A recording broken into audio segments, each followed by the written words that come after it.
Hello and welcome to another episode of MacStories Unwind. I'm John Voorhees and Federico Vitici is with me. Hey, Federico. Hello, John. Good morning. Hi.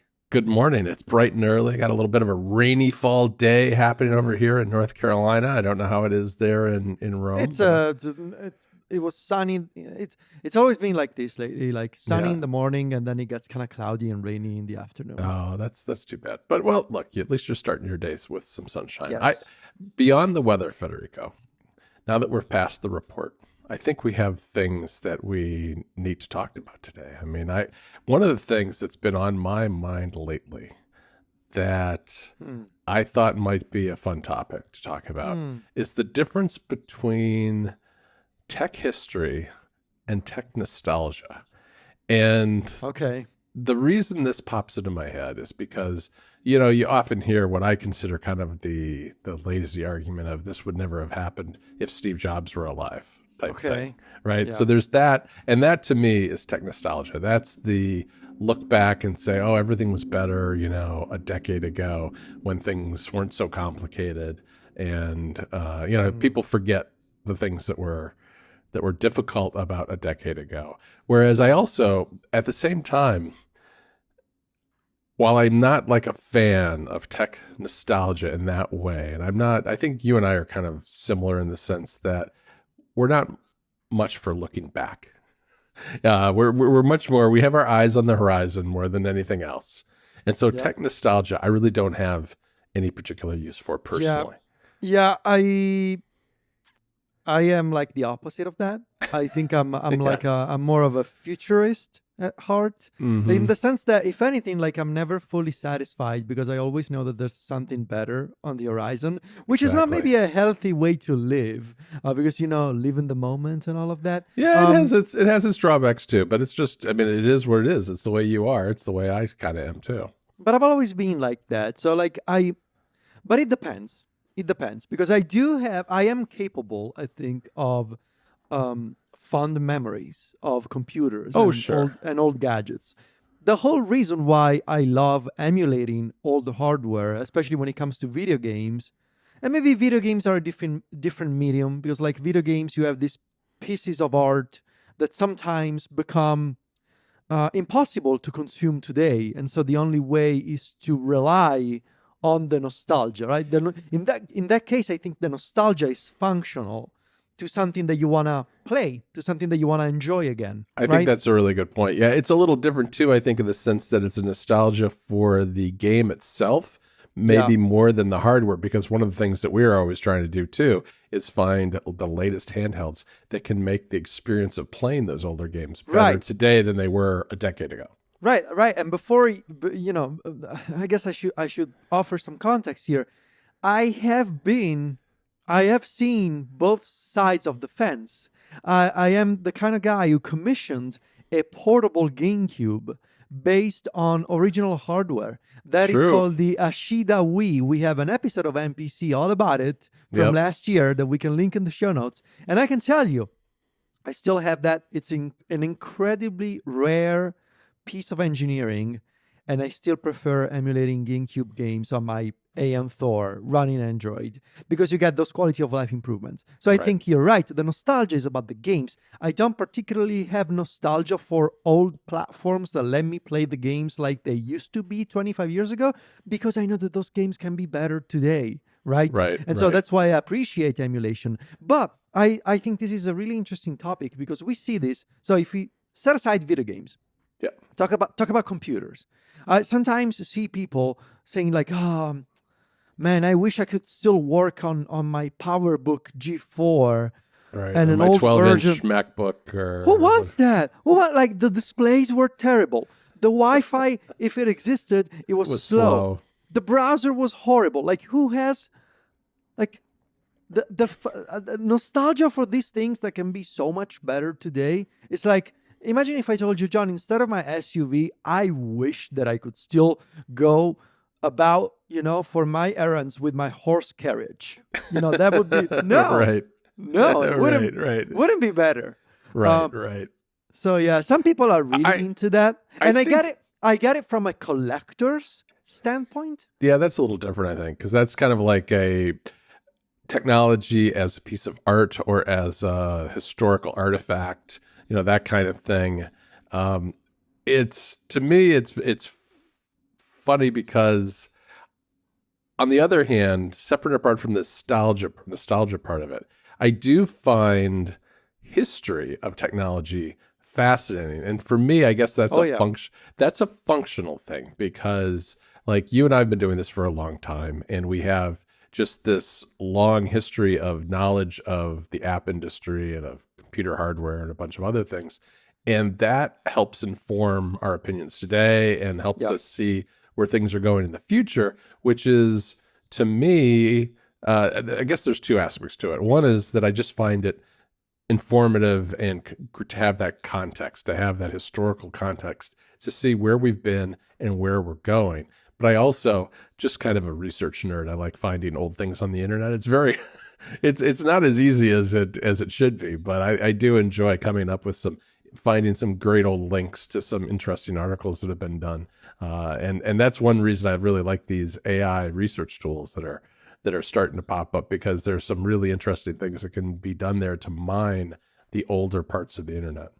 Yeah. Yeah. I think knowing history is essential, like in all walks of life. I think Yes. it's helpful to know your history.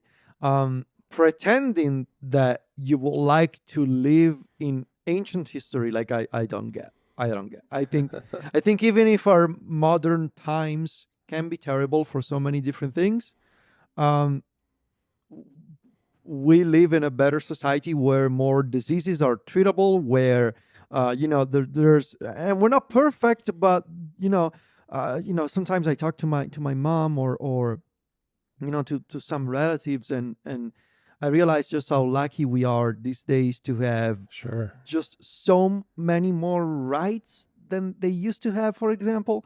And this applies, big picture, politically speaking, but it also applies in the details of what we cover in our niche of a niche of a niche, which is we talk about Right. Apple. We talk about Apple computers. And so Yep. if you ask me, like, are you better off today with your iPhone Air than an iPhone 4 from 2010? Yeah. I mean, am I nostalgic for Steve Jobs introducing the iPhone 4 and joking about the fact that it got stolen months prior? Yeah, I'm nostalgic because I have fond memories.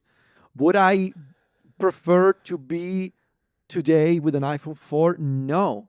Yeah, I No. think you put your finger on it. I think it's the fond memories more than the technology itself, because Yeah. that's the same thing. Maybe you got your first Mac laptop when you were in college, and it's fast forward, it's Yeah. 20 years later, and you have a nostalgia, not so much for the computer itself, but for thinking about the times Yeah. that computer came into your life and what it kind of meant to you. Yeah, and that's perfectly fine.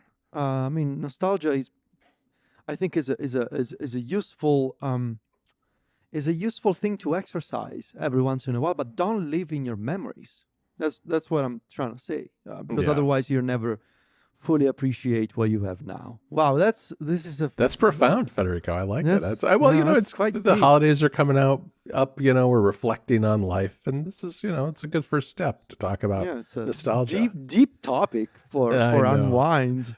Yeah. It really is. It really is. All right, so let's dive into our picks, Federico, because we have some good ones this week, and I want to start with Down Cemetery Road, which is a new Apple Okay, TV show. that's a fun title. I know it is, but okay. So we've talked about Slow Horses in the past. That's Yeah. based on a book series by Mick Herron, and this show is based on a Mick Herron book too.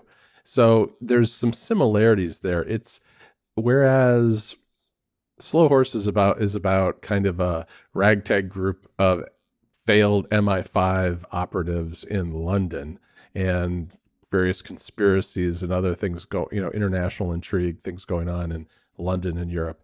This is a smaller story about a house that the setup is a house blows up on a block in Oxford, England, and everybody is killed except for a little girl who survived because like a big bureau fell over on top of her. Like the door opened, fell on top of her, and she was Mm. protected from the explosion. But then they take her to the hospital. She disappears. She vanishes. And there's a woman who lives in the neighborhood with her husband. And the day before this all happened, she came across this little girl and her mother. And she was kind of captivated by this little girl and started investigating because her life, I guess, is a little boring or something. Started investigating what happened to her. Why did she disappear from the hospital? And it turns out there's a much bigger story about this little girl and the family that she lived in and what's going on and what this explosion was all about and what has happened to her.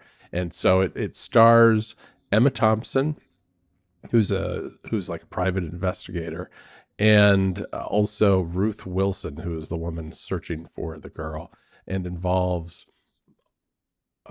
a bunch of people running around England trying to figure out what's going on and what happened to the girl. And I found it really good. I mean, I love this. Mick Herron, it makes me want to read Mick Herron's books, and I'll put a link in the show notes to the books too. So if anyone's interested in reading, they can. But it's been a lot of fun. I think it's going to be 8 or 10 episodes. It's roughly halfway through. I've watched all but the most recent one, which came out this week. And so far, yeah, big thumbs up for me. Nice. Okay. Interesting. I have something completely different. This is an artist that I discovered, I gotta say, on Spotify before I moved back to Apple Music. Okay. When you ask Siri to play this artist, Siri says Bill Murray. It's actually pronounced Bill Murray, kind of like the actor. It's a play on the actor. Really? It's actually it's actually pronounced like Bill Murray, essentially. So Bill Murray is the stage name of it's a solo project actually by Johnny Frank. Johnny Frank is the former vocalist and guitarist of Attack Attack, band from a few years ago. Started Bill Murray in 2016, I think, and it's the whole project is a blend of different genres. At a high level, I would describe it as country core. Imagine country music, like modern country music, but mixed in with emo and metalcore. Oh, interesting. And yeah, it's really something. I am so deeply in love with everything that I discovered. So this song was recommended to me. 2016 Cavaliers popped up in my Discover Weekly immediately. Like I listened to the song and I realized I need to know everything about this guy. And so I started listening to the 2024 album, which was also I think an extended release, came out in 2025. American Motorsports, the latest album. It's incredible. Like if you like country music with a tinge of emo and lots of like metalcore based guitar riffs, like it's such a unique. I was going to say, if you like that, it's like I don't even know if I like that. I don't think I've ever heard anything like that. Exactly. So I think if maybe individually you like those things, imagine them together. It's incredible. They have a saxophone player with them because I also watched some of the live performances. I actually posted about Bill Murray on Mastodon, on Blue Sky, and the tour manager was following me on Blue Sky already. It's incredible connections that you make with people on the internet sometimes. This, I think, along with the Moving Mountains new album from 2025, I think is going to be my second most listened to artist of the year. I mean, if you set aside obviously Oasis because of their reunion. Sure. It's been a very emo sort of. Between we're gonna do our end of the year music episode at some point soon, and I think overall as a preview, I think it's been a very emo focused year for me between Yellowcard and Moving Mountains, and now Bill Murray. It really is quite the guy. Interesting. And what I appreciate most is that when you see pictures of Johnny Frank, you think of. I don't know, you think, oh, this guy must have this kind of voice. And then when he sings, it's something completely different. Interesting. He's got an incredible voice with a lot of range, and he sounds incredible on stage with live performances. Is this a US-based band? Yes. From, I don't remember. I want to say Oh, Minnesota. I'm probably okay. wrong. All right. I Um, see in the notes that there's like 14 albums. yeah, between albums and the EPs, there's a lot Yeah, of that's EPs. a lot. There's a new single out from a month ago. But really, listen to the record from last year, and you Yeah, will and I was gonna get say, where should we start? Would you start with start with American Motorsports? American Motorsports. Okay. Start there, and then work your way backwards in the catalog. But I think in that record you get a pretty good sense of what it's trying to do with blending multiple genres together. Really, the All right. most unique thing I've listened to all year, I would say. Yeah. That's awesome. That's awesome. Yeah, no, I'll check it out. I'm definitely in the mood for some new music. I've had kind of an indie pop year, I think is how I would Mm. describe it. Apart from things like, obviously, as you said, Oasis, which I've been listening to an awful lot. Also, worth noting, as Federico said, we are about to start doing our best of episodes at the end of the year. We're going to be doing music, TV and movies, and video games. I think in that order. We'll see. We'll see. But that'll be starting in a couple of weeks. So we'll remind everybody about that next time as well. And of course, we will have a very special Unwind Deal in the show notes, as always. We have Black Friday upon us, and Apple is starting to crank up the deal machine for TV, the TV app. And so I'll find something good and drop it in the show notes. And with that, Federico, I think we will wrap up the show. Yeah. Let everybody know that they can find us over at MacStories.net. And of course, you can find us on social media where Federico is at Viticci. That's VITICCI. And I'm at John Voorhees. JOHNVOORHSS. Talk to you next week, Federico. Ciao, John.